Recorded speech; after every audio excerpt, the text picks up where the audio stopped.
Bonjour et bienvenue à vous sur ma chaîne. Avant de commencer, n'oubliez pas de vous abonner, d'activer la cloche et de laisser un petit like pour soutenir le contenu. Aujourd'hui, je vais vous raconter l'histoire d'un grand homme.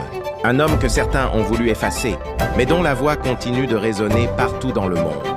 Aujourd'hui, je vous raconte l'histoire incroyable de Thomas Sankara. Thomas Isidore Noël Sankara naît le 21 décembre 1949 à Yako, au nord de la Haute-Volta.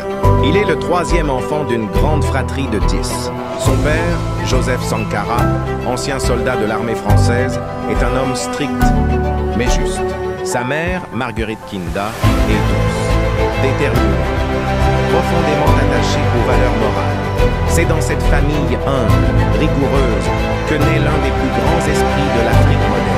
Enfant, Thomas observe tout. Il voit la pauvreté, l'injustice, les humiliations de la colonisation. Il comprend très tôt que son peuple souffre, et cette souffrance devient son moteur intérieur. Un feu qui ne s'éteindra jamais. À l'école, il est calme, réfléchi, intelligent.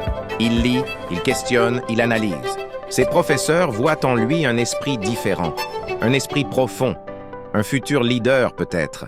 À 17 ans, Thomas prend une décision qui va transformer son destin. Il entre dans l'armée, pas pour le pouvoir, pas pour les armes, mais parce qu'il sait que l'armée est la seule école où il peut apprendre la discipline, la stratégie, la maîtrise de soi. L'armée devient son laboratoire, son lieu d'apprentissage, son terrain de réflexion. Mais même là, Thomas reste unique. Pendant que ses camarades s'amusent, lui lit Karl Marx, Lénine, Fanon, Gandhi, Che Guevara. Il étudie les révolutions. Il cherche à comprendre comment changer un peuple opprimé en peuple libre. Ses supérieurs le trouvent brillant, mais dangereux, car Sankara refuse d'obéir aveuglément. Il critique les ordres injustes. Il refuse la corruption. Il défend ceux que personne ne défend. Un jour, un officier lui dit « Capitaine Sankara, vous parlez trop ». Et Thomas répond calmement « Je parle pour ceux qui n'ont pas le droit de parler ». Année après année, son influence grandit. Les jeunes soldats l'admirent. Le peuple commence à connaître son nom. Et dans les coulisses du pouvoir, il dérange. En 1983, la Haute-Volta est en crise. Corruption, famine, dépendance économique. Un pays que la pauvreté étouffe. Thomas Sankara, alors Premier ministre, choque le pouvoir en dénonçant la corruption interne et les manipulations étrangères. Il dit la vérité. Une vérité que beaucoup ne veulent pas entendre. Alors on l'arrête, on l'emprisonne. Mais le peuple ne se tait pas. Les soldats se soulèvent, les villes grondent.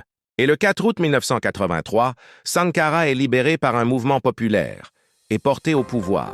Il a 33 ans, il devient président. Et l'histoire bascule. Son premier acte est symbolique et puissant. Il change le nom du pays. La Haute-Volta devient Burkina Faso, la terre des hommes intègres. Un nom qui ressemble à son âme. Commence alors l'une des transformations les plus rapides et les plus profondes de l'histoire africaine. Il vaccine 2,5 millions d'enfants en quelques semaines. Il construit des routes, des écoles, des centres de santé. Il rend le pays autosuffisant en nourriture. Il plante des millions d'arbres. Il défend les femmes avec une force unique. Interdiction du mariage forcé, lutte contre l'excision, promotion du leadership féminin. Il réduit les salaires des ministres. Il coupe les privilèges, il roule en Renault 5. Il vit simplement, comme son peuple.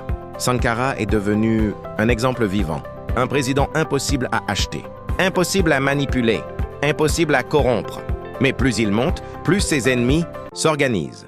Son discours à l'ONU en 1984 est la goutte de trop.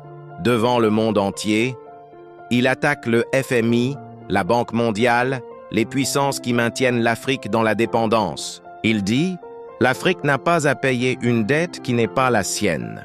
Dans la salle, certains applaudissent. D'autres serrent les dents. À partir de ce moment, sa fin est écrite. Les complots se tissent, les alliances secrètes se forment. Et dans l'ombre, un nom revient. Blaise Compaoré, son ami, son frère, son compagnon de lutte, celui en qui il avait confiance. Thomas voit venir la trahison. Il dit un jour « Ils peuvent me tuer, mais ils ne tueront pas mes idées. » Le 15 octobre 1987, Sankara se rend au Conseil de l'Entente. Sans armes, comme toujours.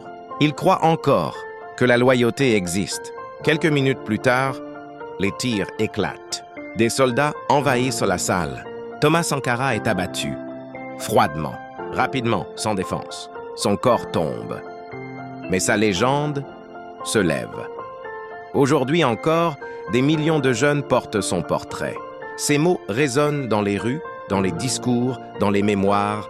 La patrie ou la mort, nous vaincrons. Thomas Sankara n'est plus un homme.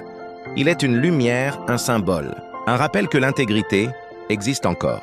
Un message vivant pour chaque génération qui rêve d'une Afrique libre. Et aucune balle n'a jamais réussi à éteindre la flamme qu'il a allumée. Merci d'avoir suivi cette histoire jusqu'au bout.